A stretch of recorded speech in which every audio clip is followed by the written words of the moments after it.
Have you ever wondered why so many young people are opening an AI chatbot before calling a friend, talking to their parents, or even seeing a therapist? When did a chatbot become someone's first place for emotional support? It sounds surprising, but for a growing number of young people, talking to AI feels easier than talking to another person.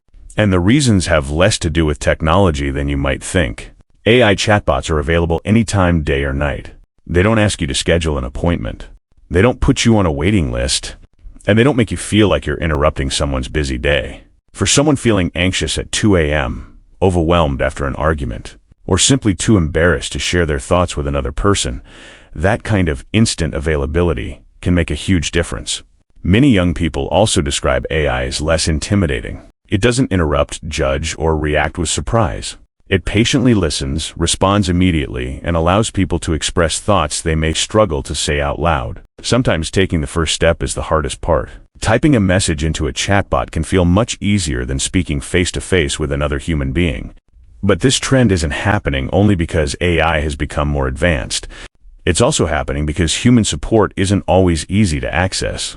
In many places, mental health services are overwhelmed. Appointments can take weeks or even months to become available. Some young people worry about the cost of therapy.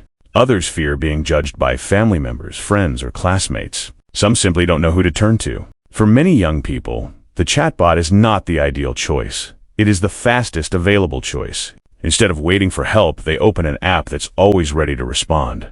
And what are they actually asking these chatbots? The conversations are often deeply personal. Some even use AI to practice difficult conversations before speaking with a therapist, parent, teacher, or trusted friend.